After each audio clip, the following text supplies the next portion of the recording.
ચાલો ફ્રેન્ડ્સ, આજે આપણે 5 અલગ અલગ ટોપિકમાંથી 5 ક્વેશ્ચન લીધેલા છે જે આપણે સોલ્વ કરીશું. પહેલાં આપણે સરેરાશનો છે તે સોલ્વ કરીશું. એક વિદ્યાર્થીને પરીક્ષામાં 5 વિષયના માર્ક અનુક્રમે 34, 37, 23, 38 અને 33 છે. તો આ વિદ્યાર્થીના સરેરાશ માર્ક આપણે શોધવાના છે. તો સરેરાશનું તમને સૂત્ર ખબર જ હશે. સરેરાશ બરાબર સંખ્યાઓનો સરવાળો ભાગ્યા સંખ્યા. તો અહીંયા આપણે થશે 3 ને 8 11, 11 ને 3 14, 14 ને 7 21, 21 ને 4 25, 25 ના 5 વધી 2, 2 ને 3 5, 5 ને 3 8, 8 ને 2 10, 10 ને 3 13 ને 3 16. અહીંયા થશે 165. 165 ભાગ્યા આપણે કરીશું 5, 5 તેરી 15 વધ્યો 1 ઉપરથી ઉતારશે 5 તેરી 15.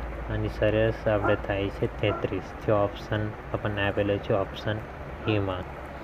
હવે આપણે અહીંયા 20, 30 અને 45નો ગુણોત્તર શોધવાનો છે. ગુણોત્તર શોધતા તો આપણે ઇઝી છે, કેમ કે ખાલી છેદ ઉટાડવાનો હોય છે. અહીંયા બધામાં 5 છે, 5 ચોક 20,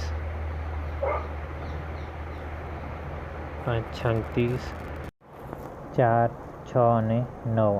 એથી જવાબ આનો થાય છે 4, 6, 9. હવે આપણે ક્વેશ્ચન નંબર 3 સમજીશું. 4 વર્ષ પહેલાં કલ્પેશની ઉંમર 13 વર્ષ હતી, તો 14 વર્ષ પછી તેની ઉંમર શું થશે? અહીંયા આપણે પહેલાં હાલની ઉંમર કેટલી છે તે ચેક કરી લેવાની. હાલની ઉંમર 4 વર્ષ પહેલાં કલ્પેશની ઉંમર 13 વર્ષ હતી. 4 વર્ષ પહેલાં એટલે ઉપર 4 વર્ષ પહેલાં. 4 વર્ષ પહેલાં કેટલી હતી? 13 વર્ષ. તો હાલ કેટલી થાય? 4 ને 13 ને 4 17. હાલ તેની ઉંમર કેટલી થઈ જાય? 17 થઈ જશે.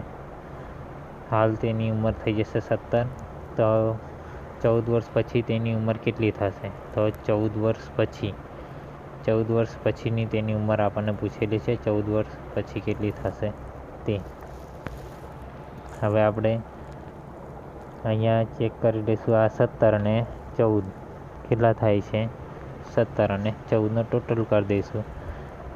7 ને 4 11 અને આ 3 31 વર્ષ, એટલે તેની ઉંમર થશે 31. Option B. હવે આપણે એક ત્રિરાશિનો દાખલો છે તે ગણીશું, જે ક્વેશ્ચન નંબર 4 છે. 16 ચોકલેટના 80 રૂપિયા હોય તો 9 ચોકલેટના કેટલા રૂપિયા થાય? તે આપણે ત્રિરાશિની રકમ લખીએ તેમ 16 ચોકલેટના 80 રૂપિયા, તો 9 ચોકલેટના કેટલા રૂપિયા થાય?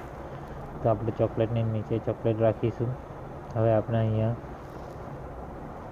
ત્રિરાશિની જેમ અહીંયા ગુણાકાર કરી દઈશું. 9 છેદમાં આવશે 16. 16 85, 9 5 45. અહીંયા આપણો કરેક્ટ જવાબ આવશે 45. હવે આપણે ક્વેશ્ચન નંબર 5 જોઈશું. 10 મજૂર એક દિવાલ છે અહીંયા સોરી 10 મજૂર એક દિવાલ 8 દિવસમાં બનાવે છે. આ કામ અડધા દિવસમાં પૂરું કરવા કેટલા માણસો જોઈએ? તો અહીંયા આપણે ત્રિરાશિના ફોર્મેટમાં લખીશું. 10 મજૂર 8 દિવસમાં બનાવે છે. 8 દિવસમાં બનાવે છે. તો આપણને અહીંયા ધ્યાન રાખવાનું છે, અડધા દિવસનું પૂછ્યું છે, એટલે અહીંયા થશે 0.5.